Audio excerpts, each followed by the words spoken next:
Alexander the Great, the boy who conquered the world. There is nothing impossible to him who will try.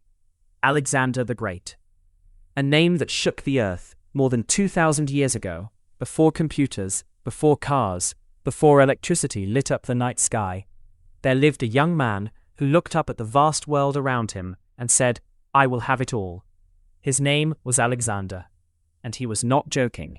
By the time he was just 32 years old, younger than most of your teachers, Alexander had led his army across deserts that could fry an egg on the ground, over mountain passes so cold that soldiers' fingers turned black from frostbite, through jungles alive with strange animals no Greek had ever seen, and across rivers so wide they seemed like seas.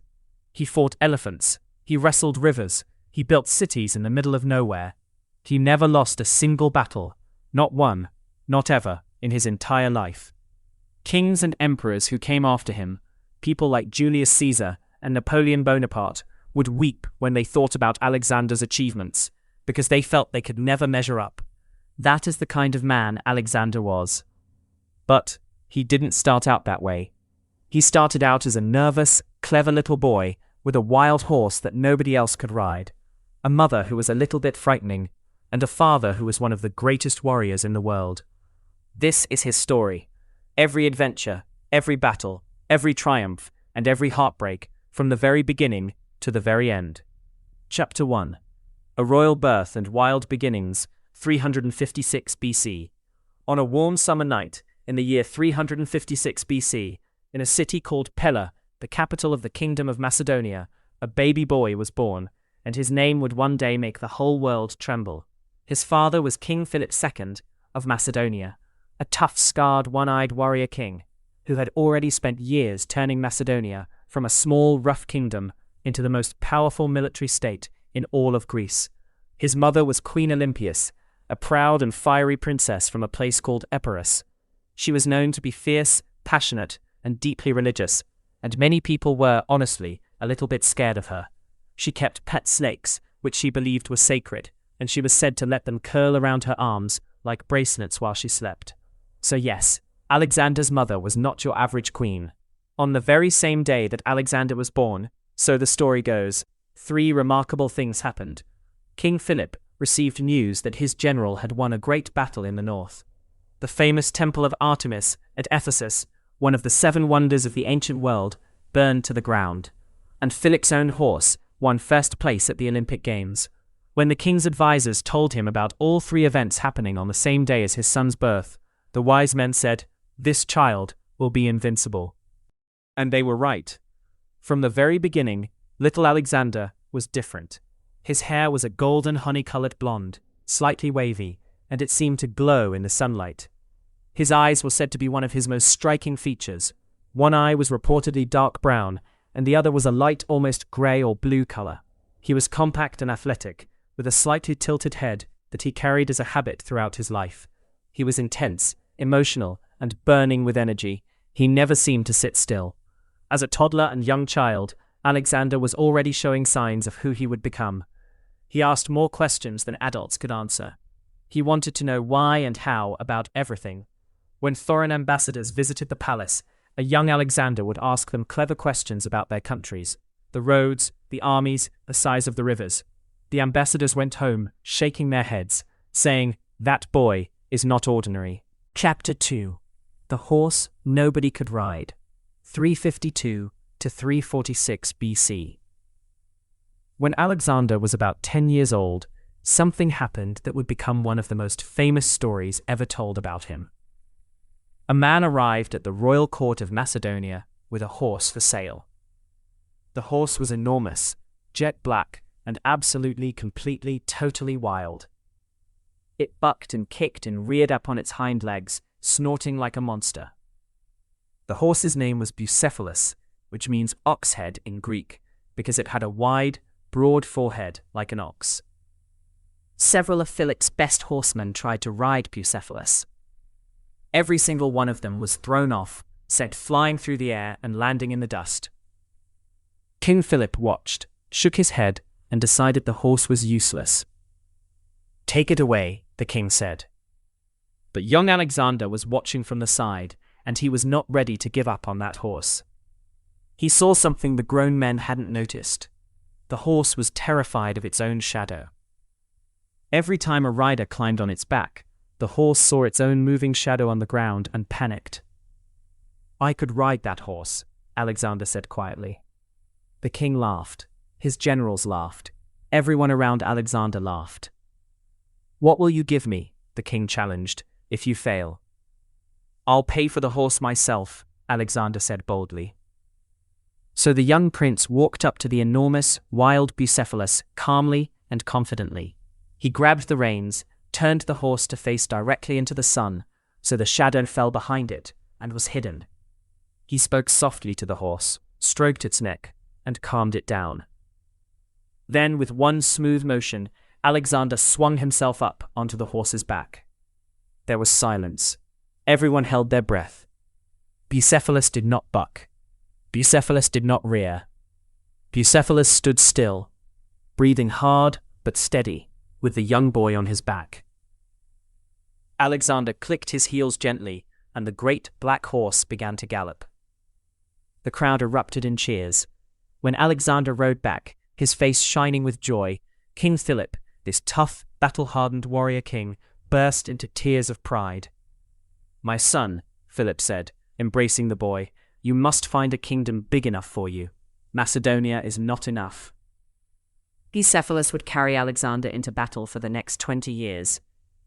The horse was more than a pet. He was Alexander's most loyal companion. Alexander loved that horse the way you might love your best friend. And later in life, when Bucephalus finally died, Alexander built an entire city in that horse's memory and named it Bucephala. Chapter 3. The Greatest Teacher in the World, 343 to 340 BC. If you could pick any teacher in history to teach you, who would you choose? Well, Alexander didn't have to choose. When he was 13 years old, his father, King Philip, hired the greatest philosopher and scientist in the entire ancient world to be his personal teacher. That teacher's name was Aristotle. Aristotle knew about everything. He had written books on logic, science, philosophy, biology, medicine, politics, poetry, drama, and more. He was so brilliant that people called him simply the philosopher, as if no one else deserved that title. Philip sent Aristotle a letter that said, in effect, "My son is about to become a great man. Teach him everything." Aristotle set up a school in a place called Mysa, in the gardens of a beautiful sanctuary in Macedonia. For about 3 years, from the age of 13 to 16, Alexander and a group of his closest young companions sat under the trees with Aristotle and learned. They learned philosophy, how to think clearly and argue well. They learned science, how plants grow, how the human body works, how animals are classified. They learned medicine, how to treat wounds and diseases. They learned geography, the shape of the world, where rivers flowed and mountains rose. They learned literature, especially the poems of Homer. Homer's poems, the Iliad and the Odyssey, were the two greatest epic poems of the ancient world, and they told the stories of the heroes of the Trojan War. Alexander fell in love with these stories. His favorite hero was Achilles, the fastest, bravest, most glorious warrior of all, who chose a short, brilliant life of glory over a long, quiet life of safety. Alexander wanted to be Achilles. He wanted to be even greater than Achilles. He slept with a copy of the Iliad, annotated by Aristotle himself, under his pillow next to a dagger. Aristotle also awakened in Alexander a deep curiosity about the natural world. He told Alexander about distant lands, about Persia, about Egypt, about India, lands so far away that most Greeks thought they were mythical. Aristotle filled Alexander with questions, and Alexander spent the rest of his life trying to find the answers. Later, when Alexander was on his great military campaigns, he would send back specimens of strange plants, unusual animals, and geographical observations to Aristotle, like a field researcher reporting back to his professor. The friendship between teacher and student shaped who Alexander would become, not just a warrior, but a man of genuine curiosity and learning. Chapter 4. A Prince Goes to War, 340 to 336 BC. When Alexander was 16 years old, his father, King Philip, left on a military campaign, and he left his teenage son in charge of Macedonia. not babysitting, not attending official dinners, in charge of the whole kingdom.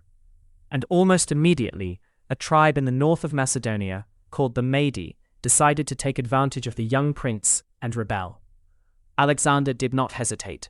He raised an army, marched north, defeated the Mede in battle, took their city, and founded a new city on the spot, naming it Alexandropolis, city of Alexander. He was 16 years old. When Philip came home and heard what his son had done, he shook his head and laughed. His son was even more ready than he had realized. 2 years later, at the age of 18, Alexander stood beside his father in one of the most important battles in Greek history, the Battle of Chaeronea, in 338 BC.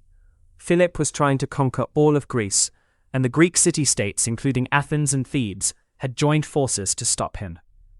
The elite fighting force of Thebes was called the Sacred Band, 300 soldiers, fighting in pairs, who were said to be undefeatable. The Theban Sacred Band had never been beaten in over 3 decades of warfare. Philip placed his 18-year-old son in command of the left wing of the Macedonian cavalry. It was one of the most important positions on the battlefield. Alexander led the charge directly at the Sacred Band, broke their formation, and shattered them. For the first time in their history, the Sacred Band was defeated. Alexander had done it. Philip's armies won the battle, and Greece was effectively under Macedonian control. Philip wept again, happy tears, proud tears. His son was everything he had hoped for, and more. But happy times in a royal family rarely last long. Chapter 5. Tragedy and a Throne, 336 BC. In the summer of 336 BC, something shocking and terrible happened that changed everything. King Philip II of Macedonia was assassinated. Philip was attending the wedding of his own daughter in a city called Aegae, when one of his own bodyguards, a man named Pausanias, rushed forward and stabbed the king with a dagger. Philip died on the spot. The assassin was quickly caught and killed. But the questions remained. Why? And who was really behind it? To this day, historians are not entirely sure. Some suspected that Olympias, Alexander's fiercely ambitious mother, had somehow arranged it. Others suspected Persian agents. Most historians today think it was a personal grudge by the assassin himself. The full truth was never uncovered. What mattered immediately was this: Alexander, 20 years old, was now the king of Macedonia, and not everyone was happy about it. Powerful nobles within Macedonia thought Alexander was too young. Conquered Greek cities thought this was their moment to break free. And beyond Greece, in the vast Persian Empire to the east, King Darius III of Persia probably thought, a 20-year-old boy on a throne, this is our chance. They were all very, very wrong. Within weeks, Alexander acted with stunning speed. He moved through Macedonia so fast that the rebels had no time to organize. He called the leaders of the Greek city-states to a meeting and was confirmed as the supreme military commander of all Greece, just as his father had been. He dealt with every threat, real and imagined, with a combination of military force and clever diplomacy. Before the year was out, Greece was quiet, Macedonia was stable, and King Alexander III of Macedonia was ready to do what he had been dreaming of his entire life. He was going to conquer Persia. Chapter 6. Taming a Continent. The Northern Campaigns, 335 BC. Before marching east, Alexander had unfinished business. Several tribes on Macedonia's northern borders took the news of Philip's death as an invitation to cause trouble. Among them were the Tribalians, the Getae, and rebellious Illyrian tribes in the west. What followed was a brilliant, exhausting military campaign across modern-day Bulgaria, Romania, and Albania, conducted entirely in the space of a single year, 335 BC. Alexander crossed the Danube River, which the Greeks called the Ister, in an audacious nighttime crossing using hollowed-out logs and tent leather stuffed and stitched to make floating rafts. He caught the Getae tribe completely by surprise on the other side, crushed their army, and crossed back. The speed and boldness of the operation stunned his enemies and thrilled his soldiers. And news reached him that was deeply alarming. The city of Thebes, in central Greece, had risen in full revolt. Someone had spread a rumor that Alexander was dead. The Thebans, never fully submissive, had taken the chance. What Alexander did next was one of the most remarkable things in ancient military history. He marched his army from the Danube River, deep in what is now Romania, all the way down through the mountains to Thebes, a distance of hundreds of miles, in about 2 weeks. When he arrived, the Thebans could not believe it. They had thought he was dead in some northern swamp, and now here he was, outside their walls. The siege of Thebes was brutal. When the city fell, Alexander made a terrible decision, one he would regret for the rest of his life. He ordered Thebes to be destroyed. The entire city was burned to the ground. Thousands of Thebans were killed, and the survivors were sold into slavery. Only the temples and the house of the famous poet Pindar were spared. The message was clear, and it echoed across Greece. Alexander was not someone to trifle with. The Greek world fell silent. Chapter 7. The Dream Begins. Crossing into Asia, 334 BC. In the spring of 334 BC, Alexander stood at the edge of the narrow strait called the Hellespont, what we call today the Dardanelles, and looked east at the shores of Asia. He had with him an army of about 40,000 soldiers, including cavalry, infantry, engineers, doctors, historians, and scientists. He also had enormous debt, borrowed money to pay for the campaign, and only 30 days of supplies. Before crossing, Alexander did something deeply meaningful. He sailed to the city of Troy, or what remained of it, and visited the tomb of his hero Achilles. He ran a race around the tomb, placed a wreath of flowers on the gravestone, and declared that Achilles was a lucky man to have had Homer as a herald of his glory. Alexander wanted his own Homer, someone to record his deeds for all time. He took along official historians and letter writers to make sure his story was never forgotten.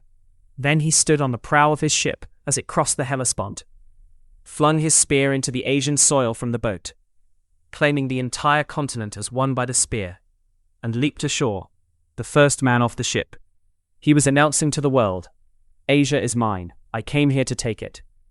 He had no idea just how much of it he actually would. Chapter 8. The First Great Battle. Granicus River, 334 BC. Word of Alexander's landing spread quickly, and the local Persian governors, called satraps, gathered their forces and met Alexander at the Granicus River in what is now northwestern Turkey. The Persians had cavalry posted along the steep opposite riverbank, where the river ran fast and deep. Many of Alexander's generals advised waiting. The position was terrible. Attacking across a river under enemy fire was a recipe for disaster. Alexander attacked immediately. He led the charge himself, riding straight into the river, his army screaming behind him. The Macedonians scrambled up the slippery banks under a hail of javelins and arrows. It was chaos. Alexander was nearly killed. A Persian cavalry officer raised an axe over Alexander's head and brought it down, splitting his helmet. Another Persian officer cut off part of Alexander's crest. A third was about to stab him through from behind. Alexander's friend and general, Cletus the Black, cut off the Persian's sword arm just in time, saving Alexander's life. The battle was wild and desperate, but the Macedonians pushed through, broke the Persian cavalry, and won decisively. The Persian infantry, many of them Greek mercenaries fighting for pay, were surrounded and mostly killed. Those who survived were sent back to Macedonia in chains, to work as slaves in the silver mines, as punishment for fighting against their own people. After the battle, Alexander made an important and generous gesture. He sent 300 Persian suits of armor back to Athens to be dedicated in the Temple of Athena, with a message carved on a plaque. Alexander, son of Philip, and the Greeks, except the Spartans, dedicate these spoils from the barbarians of Asia. He deliberately left out Sparta because the Spartans had refused to join his campaign and had given him trouble. This was Alexander being clever and petty at the same time. Chapter 9. Racing through Asia Minor, 334 to 333 BC. After the Granicus, Alexander moved fast. The speed of his campaigns was one of his great weapons. He swept down the western coast of Asia Minor, modern-day Turkey, liberating one Greek city after another from Persian rule. The cities, many of which had been under Persian control for over a century, opened their gates with joy. Alexander was welcomed as a liberator. He visited the famous oracle at the city of Gordium, where there was a legendary challenge. The story said that the chariot of a long-ago king named Gordius was tied to a post with an incredibly complicated knot, the Gordian knot, and a prophecy said that whoever could untie it would become the ruler of all Asia. Wise men and kings had tried for generations. Nobody could find the ends of the rope. It seemed impossible. Alexander looked at the Gordian knot for a moment. Then he drew his sword and cut straight through it. "There," he said. "I've untied it." Whether you think that was brilliant or cheating probably depends on your personality. Either way, it became one of the most famous stories about him. And the phrase, "cutting the Gordian knot," is still used today to mean solving a difficult problem with bold, direct action. He then learned that the mighty Persian fleet was operating along the coast and might threaten his supply lines. Instead of building his own fleet to fight them, which would take time he didn't have, Alexander made a brilliant decision. He marched along the coast and captured every single port city, one after another, so the Persian fleet had nowhere to dock, resupply, or take refuge. Chapter 10. The Battle of Issus, 333 BC. By the autumn of 333 BC, Alexander had marched deep into what is now southern Turkey, and he was about to face the Persian Empire's ultimate weapon, the Persian king himself. Darius III, King of Kings, Lord of the Persian Empire, the ruler of the largest empire the world had ever seen, decided to come to the battlefield personally. He brought with him an army so vast that some ancient sources claim it numbered in the hundreds of thousands. Modern historians think it was more likely between 100,000 and 150,000, still vastly larger than Alexander's 40,000. The two armies met at a place called Issus, near the coast of what is now southern Turkey. The terrain was narrow, squeezed between the sea and the mountains, which actually helped Alexander, because it prevented Darius from spreading his huge army wide and surrounding the smaller Macedonian force. The battle was one of the most dramatic in history. Darius commanded from his magnificent royal chariot in the center of the army, surrounded by the best Persian infantry. Alexander led the cavalry on the right. Alexander's plan was bold to the point of recklessness. He aimed to cut through the Persian left flank with his cavalry, then wheel inward and drive straight at Darius himself. He knew that if Darius ran, the Persian army would collapse. The fighting was desperate and bloody. The Macedonian infantry in the center was pushed back toward the river. Men were dying by the hundreds. But Alexander broke through on the right, turned his cavalry, and aimed like an arrow directly at the Persian king. Darius saw Alexander coming. He saw the wedge of Macedonian cavalry slicing toward him, his bodyguards falling around him, and Alexander, wild-eyed, unstoppable, getting closer. Darius made the decision that would haunt his legacy forever. He turned his chariot around and fled. He ran from Alexander. When the Persian king fled, his army panicked and collapsed. The rout was total. Thousands of Persian soldiers were killed in the pursuit. And when Alexander entered the royal camp that Darius had abandoned in his desperate flight, he found something that stopped him cold. Darius's family was still there. The Persian king had left behind his mother, Sisygambis, his wife, Queen Statira, his daughters, and his young son. They had been part of the magnificent royal procession, expecting a great Persian victory, and now they were prisoners. When the family heard the news of Alexander's approach, they prepared themselves to die. In the ancient world, that was often the fate of the women and children of a defeated king. They huddled together, weeping. Alexander did not harm them. He walked into their tent, and when the royal Persian women bowed before him, he raised them gently. He told them they would be treated with full royal honor. He told Sisygambis, Darius's mother, "Do not weep. You have not lost a king. You have found one." Sisygambis, the proud old queen, looked at this young, dusty, battle-scarred conqueror, and she bowed her head. She came to respect Alexander so deeply in the years that followed, that when Alexander eventually died, the old queen refused to eat and died of grief a few days later. That was the kind of man Alexander was, capable of both terrible violence and extraordinary humanity, sometimes in the same afternoon. Chapter 11. The Siege of Tyre, the Impossible Made Possible, 332 BC. After Issus, Alexander moved south along the coast of what is now Lebanon, Syria, and Israel, capturing cities as he went. Most surrendered peacefully, but one city did not, the great city of Tyre. Tyre was one of the richest, most powerful trading cities in the Mediterranean world, and it had one enormous advantage. It sat on an island, half a mile offshore, with massive walls rising straight out of the sea. It was considered completely unassailable. It had never been conquered in its long history. Alexander asked for peaceful access. The Tyrians refused. The siege of Tyre lasted 7 months and became one of the greatest engineering feats of the ancient world. Because Tyre was on an island, Alexander ordered his engineers to build a causeway, a road, from the mainland out into the sea, all the way to the island. They cut down entire forests. They dragged rocks and timbers into the water. They drove stakes into the seabed. The Tyrians pelted the workers with arrows and firebombs. Twice, massive Tyrian ships came out and burned the wooden towers Alexander had built on the causeway. Twice, Alexander rebuilt them. Month by month, the causeway crept forward. The Tyrians watched in disbelief. This was impossible. Nobody built a road through the sea, and yet here it was, getting closer every day.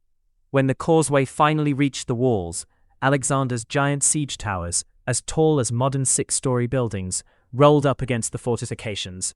Battering rams pounded the walls. Catapults hurled massive stones. Finally, a section of the wall gave way. Alexander, who had been personally leading attacks by boat for weeks, was among the very first to leap onto the walls through the breach. Tyre fell. The outcome was harsh. Thousands of Tyrian soldiers were killed in the battle. Survivors were sold into slavery. Alexander was merciful to those who had taken refuge in the temples. But make no mistake, Tyre, the unconquerable island fortress, had been conquered. The causeway Alexander built was so solid that it is still there today. It became a permanent connection between the old island and the mainland, and the modern city of Tyre in Lebanon still sits on land that Alexander's engineers created from the sea. Chapter 12. Egypt and the Oracle of the Desert, 332 to 331 BC. After Tyre, Alexander continued south into Egypt, and something remarkable happened. Egypt welcomed him not as a conqueror, but as a liberator. Egypt had been under Persian rule for about a decade, and the Egyptians resented it deeply. The Persians had disrespected Egyptian temples, killed sacred animals, and treated the ancient civilization with contempt. When Alexander arrived, the Egyptians saw him as a savior. The priests of Egypt declared Alexander the son of the god Ammon, which in Egyptian terms meant he was a living god and the legitimate pharaoh of Egypt. Alexander accepted this with deep seriousness. He was not just playing along. He genuinely felt a connection to the gods and to his own divine mission. He founded a new city at the mouth of the Nile River on the Mediterranean coast and named it Alexandria. He laid out the streets himself, walking through the sand and marking the lines with whatever came to hand. Flour from the soldiers' rations, as it turned out, because there was no chalk. Alexandria was designed to be a great city, a meeting point between the Greek world and the East, with wide boulevards, magnificent buildings, a great library, and a famous lighthouse that would become one of the 7 wonders of the world. Alexandria grew to become one of the greatest cities in history. For centuries after Alexander, it was the center of learning in the world, home to the greatest library ever assembled, and to scientists, poets, and philosophers from every corner of the known world. It stands as Alexandria, Egypt, to this day, with over 5 million people. But Alexander wasn't done in Egypt. He wanted to visit the great oracle of the god Ammon at the Siwa oasis, deep in the western desert, a journey of several hundred miles through the Libyan desert, one of the harshest environments on earth. Many people thought it was too dangerous. Alexander went anyway. The journey was brutal. The party ran out of water, lost their way in sandstorms. By some accounts, snakes guided them to water springs. Ravens flew overhead and seemed to show them the direction. When Alexander finally arrived at the Siwa oasis and entered the temple, the chief priest of Ammon greeted him warmly and addressed him as son of Ammon. What the oracle told Alexander in the inner sanctuary, no one knows. Alexander kept it private. He said only that he received the answer he had hoped for. When his mother wrote to him asking what the oracle had said, He wrote back that he would tell her himself when he returned home. He never returned home. Chapter 13. The Decisive Battle. Gaugamela, 331 BC. Darius III was not finished. After the humiliation of Issus, the Persian king had spent 2 years raising another army, even larger than the one he had brought to Issus. Ancient sources say it was immense, with troops from every corner of the empire, including war chariots with scythe blades attached to the wheels, designed to cut through enemy formations like a lawnmower cutting grass, and at least 15 war elephants. The two armies met in the autumn of 331 BC on a vast plain near a village called Gaugamela, in what is now northern Iraq. Darius had even had the ground leveled in advance to make it perfect for his chariots. On the night before the battle, Alexander's second-in-command, Parmenion, suggested a night attack to avoid the danger of the Persian numbers. Alexander refused. "I will not steal my victory like a thief," he said. That night, Alexander slept so soundly that his generals had to come and shake him awake in the morning. His officers, who had barely slept from worry, were amazed. Alexander told them cheerfully that knowing he was finally going to fight the decisive battle had been the most relaxing thing that had happened to him in years. He had been waiting for this moment all his life. The Battle of Gaugamela was Alexander's greatest strategic masterpiece. When the Persian scythe chariots charged, the Macedonian infantry opened lanes in their own formation and let the chariots pass through harmlessly, then closed in behind them and killed the drivers. Meanwhile, Alexander watched the vast Persian line like a hawk, looking for gaps, looking for movement. He saw it, a gap opening in the Persian center. Without hesitation, he led his companion cavalry, the elite horsemen he led personally, in a wedge formation directly at that gap, driving toward the Persian center with terrible speed and force. It worked. Alexander's cavalry burst through, turned inward, and was once again charging directly at Darius himself.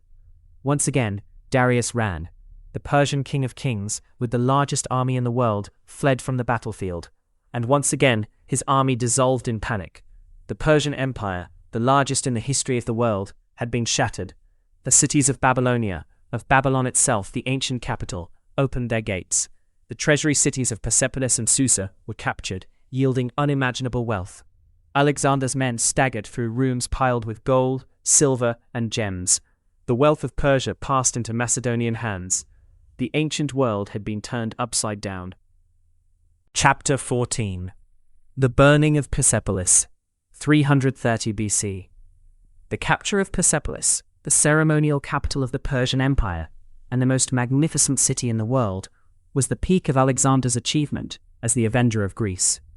Persepolis was breathtaking, a great palace complex built over generations by the Persian kings, with forests of stone columns, walls covered in elaborate carvings, and endless treasuries. When Alexander's soldiers poured into the city, there was an orgy of looting. Alexander allowed it. He may have even encouraged it, as a message about Persian power being permanently broken. But the most controversial event came months later. At a banquet, and here the accounts differ wildly, a woman named Thais, an Athenian who was a friend of Alexander's general Ptolemy, supposedly stood up and called on Alexander to burn the great palace of Persepolis as revenge for the Persians burning Athens 150 years earlier. Alexander, in a spirit of excitement and alcohol, agreed.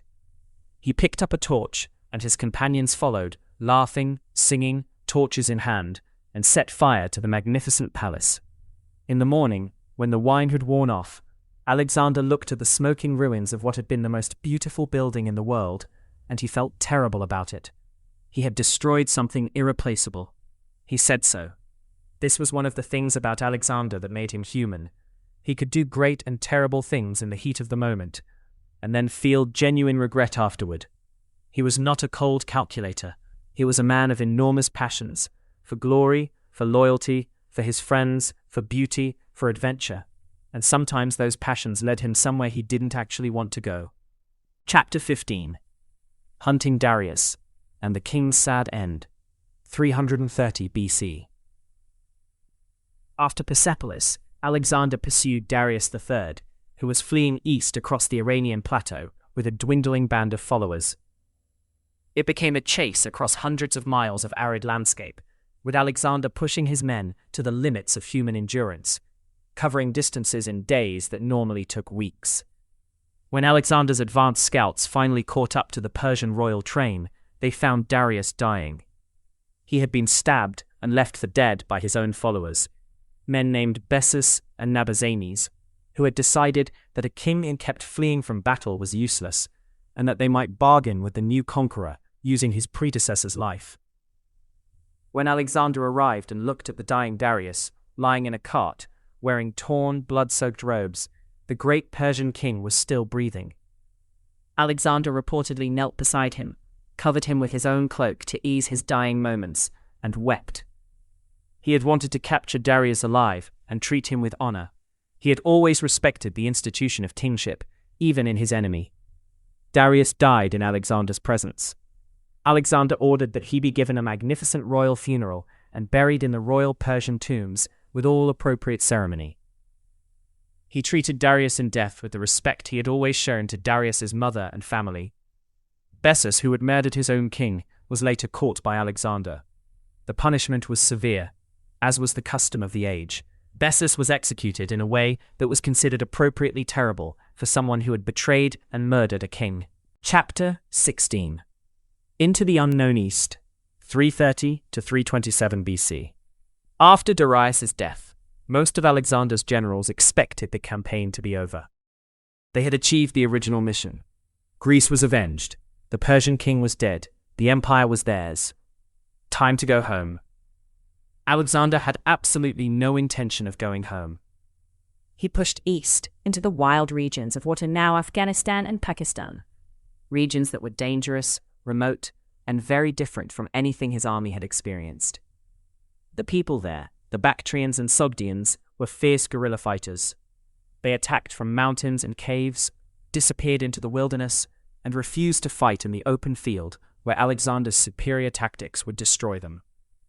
This phase of the campaign was enormously difficult, and in many ways more frustrating than all the great pitched battles combined. There were no glorious victories, just constant skirmishes, ambushes, mountain climbs, and sieges of remote hill forts. Alexander founded more cities, settlements named Alexandria, Alexandropolis, Alexanders by the river, throughout Central Asia, modern Afghanistan, and Pakistan. Some of these cities survived and thrived for centuries. A few of them still exist today in different forms. During this period, something happened that shocked everyone. Alexander fell deeply in love. Her name was Roxane. She was the daughter of a Bactrian nobleman named Oxyates, and she was captured along with other nobles in a mountain fortress called the Sogdian Rock, which Alexander took by having volunteers climb the sheer cliff face at night. When Alexander saw Roxane, he was captivated. He chose not to take her as a concubine, which was absolutely common for a conquering king of his time. Instead, he married her properly. His Macedonian generals were surprised, and a few were quietly appalled. Alexander marrying a foreign, non-Greek woman? But Alexander saw his empire as one that would blend his Greek and Macedonian world with the great civilizations of the East. He genuinely respected and admired Persian and Eastern culture, and he wanted his heirs to represent this blended new world. Roxane was devoted to Alexander, and she was pregnant with his child when he died. Chapter 17. Murder at a Banquet. The Death of Clytus, 328 BC. Not everything in Alexander's story is heroic. In the autumn of 328 BC, in the city of Marikanda, modern Samarkand, a terrible thing happened that revealed one of the darkest moments of Alexander's character. Alexander was at a banquet, and like many ancient banquets, there was a great deal of wine. Also present was Clytus the Black, the man who had saved Alexander's life at the Granicus River by cutting off the arm of a Persian who was about to kill him. They were old friends. During the banquet, the talk turned to glory and achievement. Some flattering voices at the table were saying that Alexander had already surpassed the great heroes of mythology, that his father Philip's achievements were nothing compared to Alexander's. Clytus, who was drunk and angry, began to argue back loudly. He defended Philip. He complained that Alexander was surrounding himself with Persian customs, with Eastern flattery and ceremony, and forgetting his Macedonian roots. He said blunt, hurtful things in a very public setting. Alexander, also drunk, and with a volcanic temper that he had always struggled to control, erupted in fury. He grabbed a spear from a nearby guard. His friends tried to hold him back, but Alexander, in a rage, broke free and drove the spear through Clytus. Clytus was dead before he hit the floor. Alexander stared at what he had done. His rage drained out of him in an instant, replaced by horror. He tried to turn the spear on himself and was restrained by his bodyguards. For 3 days afterward, Alexander did not eat, did not sleep, lay on his bed and wept, calling out Clytus's name. He was devastated with remorse. His philosophers and advisors eventually coaxed him out by arguing philosophical points. But Alexander never really forgave himself for the murder of Clytus. He knew he had killed his friend in a drunken rage, and he knew it was wrong. For all his greatness, Alexander was a man who sometimes let his passion overwhelm his reason. He had saved Clytus's family, remembered Clytus's bravery, loved Clytus, and then killed him in a moment of uncontrollable anger. No honest story of Alexander is complete without this moment.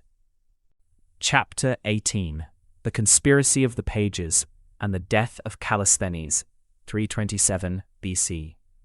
Alexander's insistence on adopting Persian royal customs created another crisis.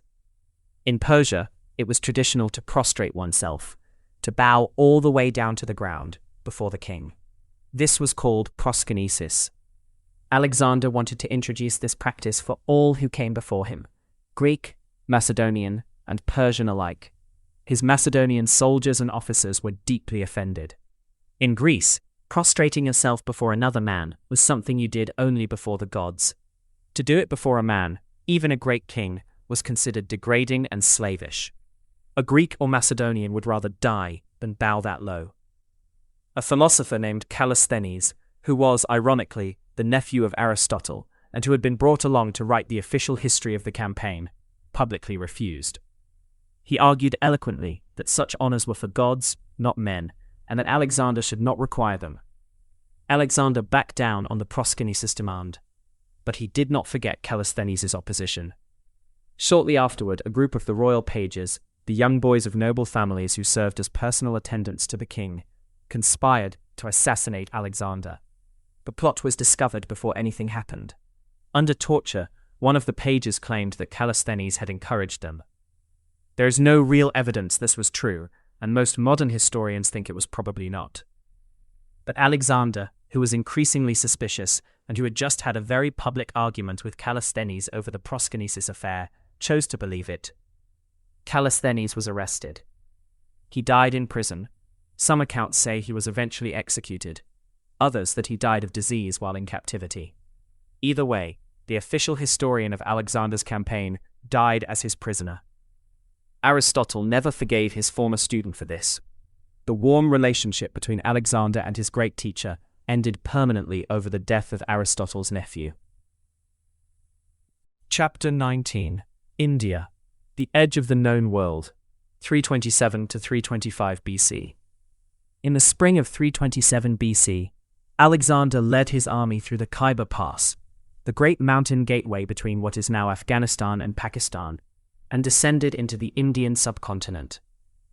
He was the first great Western conqueror ever to do so.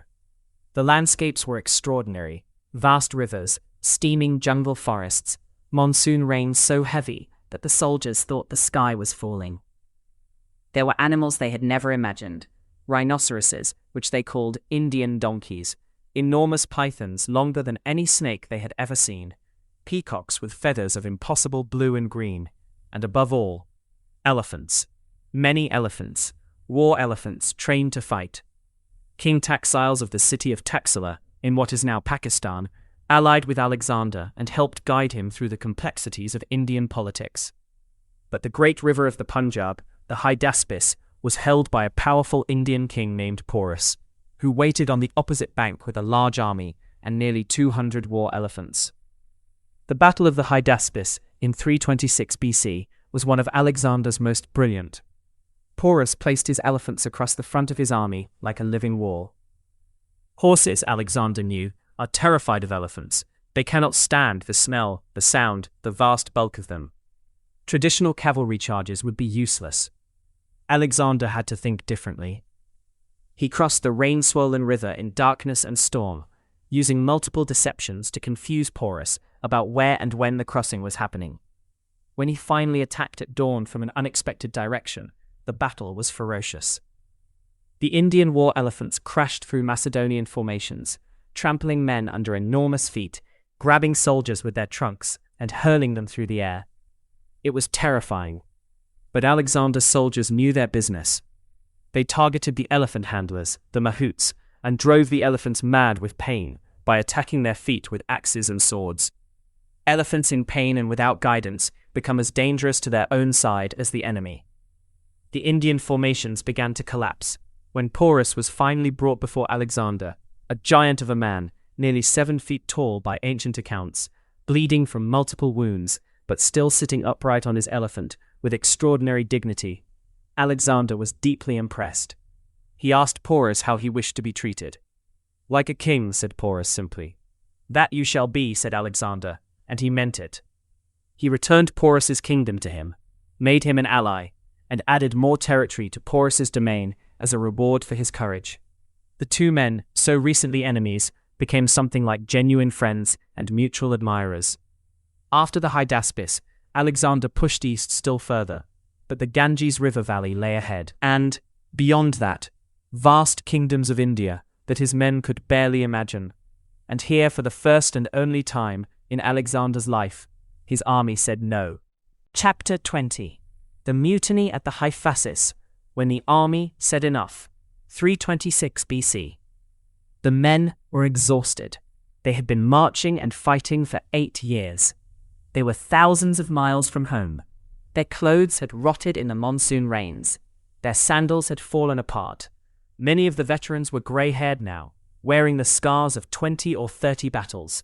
They had won everything their king had asked of them. They wanted to go home.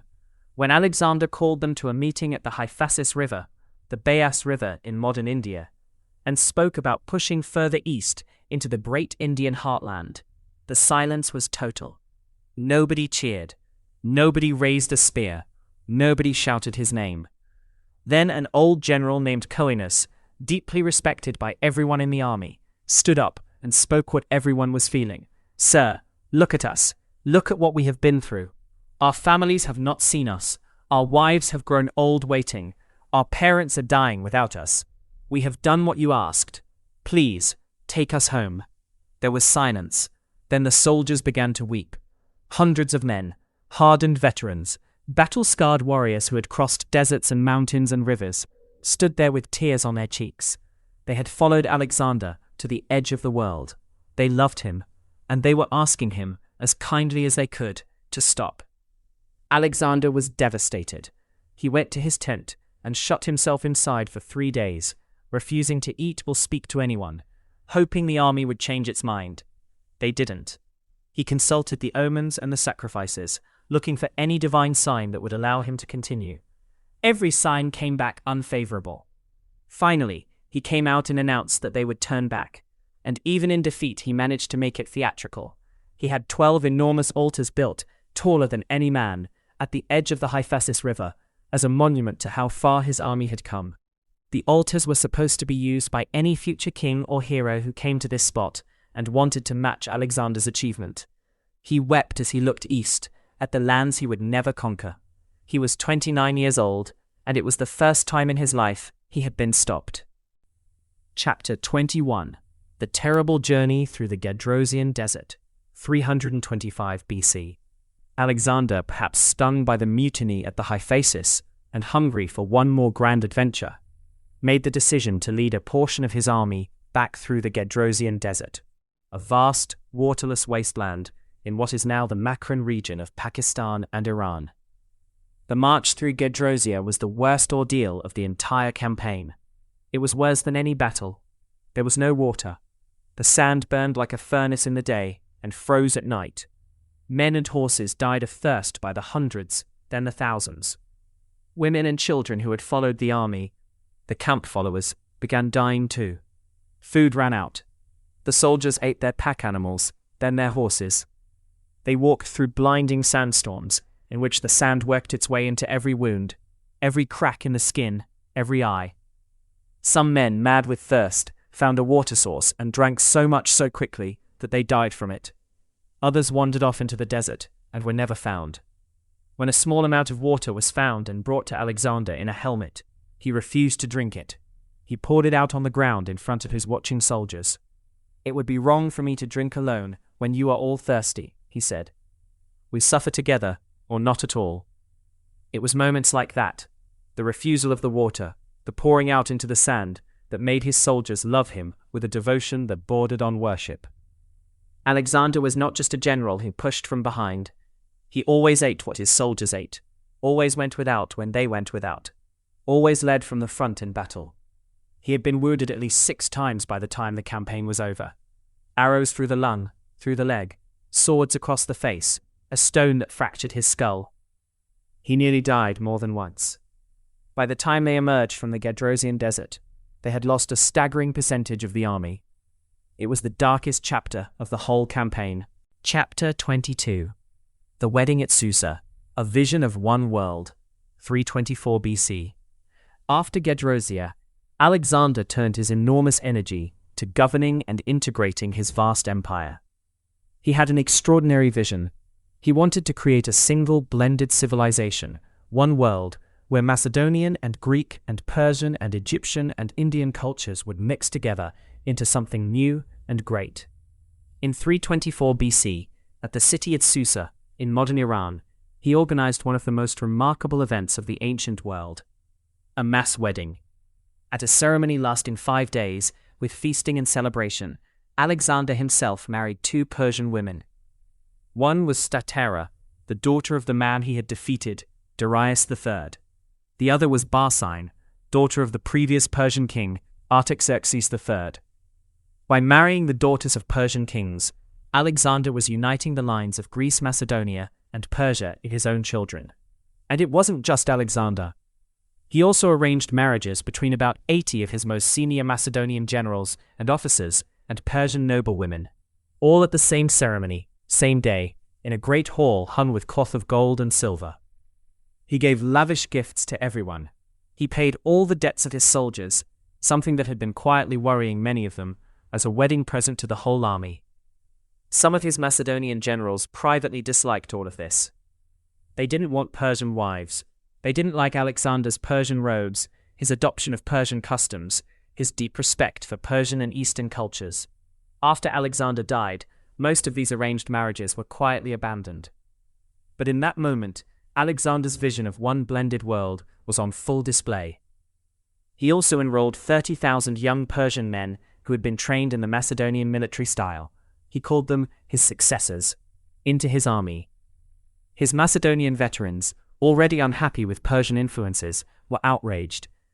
A near mutiny at Opis followed, one of the most emotional confrontations of Alexander's career. When his soldiers complained that he was replacing them, Alexander turned on them with fury. He reminded them of everything they had achieved together, every mountain they had crossed, every enemy they had beaten. The soldiers were shamed and moved. They wept. They begged forgiveness. Alexander wept too. He forgave them, held a great reconciliation banquet, Greeks, Macedonians, and Persians all drinking from the same cups, and prayed for unity and partnership between his peoples. It was a genuinely beautiful moment, and a genuinely revolutionary idea. And Alexander, who united the world rather than just conquering it, was probably a better man than the one who burned Persepolis. Chapter 23. The Death of Hephaestion and a King's Broken Heart, 324 BC. Of all the people in Alexander's life, none mattered more than Hephaestion. Hephaestion had been Alexander's closest friend since childhood, perhaps since their days together as students of Aristotle. He was tall, handsome, brave, and intensely loyal, a great commander in his own right, and the one person in the world before whom Alexander seems to have been completely himself. Ancient sources describe their bond as similar to that of Achilles and Patroclus in Homer's Iliad. the two great heroes whose love for each other was the deep heartbeat of the epic. In the autumn of 324 BC, in the city of Ecbatana, modern Hamadan, Iran, Hephaestion fell ill with a fever. Alexander was at the games and the theatre as part of the city's celebrations. On the 7th day of his illness, when the doctors thought he was improving, Hephaestion ate a large meal, drank half a flagon of wine, and suddenly collapsed. He died before Alexander could get to him. The grief that Alexander felt is unlike anything he had ever shown before. It was total and overwhelming. He lay on Hephaestion's body, weeping and refusing to be separated from his dead friend for an entire day. He ordered the manes and tails cut from all the horses in the army as a sign of mourning. He ordered the battlements of the city torn down, a gesture of grief expressed in destruction. He sent to the oracle at Siwa, asking whether Hephaestion could be worshipped as a god. The oracle replied that he could be worshipped as a divine hero. Alexander ordered magnificent funeral rites and had a great funeral pyre constructed in Babylon that in ancient accounts was staggeringly tall and elaborate. He also, perhaps as a way of channeling his grief into action, launched a brutal winter campaign against a mountain people called the Colsaeans, and killed most of them, reportedly as a funeral offering to Hephaestion. This was, by any standard, terrible, grief expressed as massacre, but it tells you the magnitude of Alexander's pain. He was never the same after Hephaestion's death. Chapter 24. The Last Days. Babylon, 323 BC. In the spring of 323 BC, Alexander entered Babylon with all the ceremony due to a great conqueror. He had plans, enormous plans. He was going to launch a campaign to conquer Arabia. Then he would circle Africa. Then he would push west through the Mediterranean, toward Carthage, toward Spain, toward Britain. The world was not yet conquered to his satisfaction. Prophets and diviners warned him not to enter Babylon. Various omens were considered bad. Alexander, who was normally quite attentive to omens, chose to ignore them this time. In late May of 323 BC, Alexander attended a banquet hosted by one of his generals, a man named Medius of Larissa. He drank heavily. Alexander's drinking had become more of a problem in recent years, especially since Hephaestion's death. He drank through the night and into the next day. Then he became ill. A fever took hold. At first it seemed manageable, but the fever did not break. Day after day it continued, getting worse, burning higher. He was moved to a palace near the great pool of Babylon. His soldiers, hearing the king was ill, formed a great line and passed through his room one by one, filing past his bed to look at him. Alexander, too weak to speak, raised his head and greeted each one of them with his eyes. By the first days of June, he could barely move. His generals gathered around his bed. Someone asked him who he left his empire to. To the strongest, he whispered. He gave his signet ring to his general Perdiccas. It may have been his last significant gesture. Alexander the Great died on June 10th or 11th, 323 BC, in Babylon, in the palace of Nebuchadnezzar II, the ancient Babylonian king. He was 32 years old. What killed him is one of history's great mysteries. Ancient sources say he drank a bowl of Heracles, a massive cup of unmixed wine, and fell ill immediately afterward. Modern doctors and historians have proposed many theories. Typhoid fever, complicated by the heavy drinking and his battle injuries, malaria, West Nile fever, or even deliberate poisoning. The poisoning theory has never been proved and is doubted by most serious historians. Typhoid fever, complicated by other factors, remains the most widely accepted explanation. His body was laid out in the palace, and then a strange thing happened. His body did not decay for 6 days. His skin remained fresh and unrotted for almost a week after death, in the heat of a Babylonian summer. His guards and doctors who kept coming in to check on him thought for days that perhaps he was not truly dead, but only in a deep coma. Ancient sources record this fact with awe and wonder. Modern scientists have suggested that this phenomenon could indicate a condition called Guillain-Barré syndrome, which can cause such a deep paralysis that it mimics death, meaning Alexander might not have been officially dead when they thought he was. Whether that is what happened, we will probably never know for certain.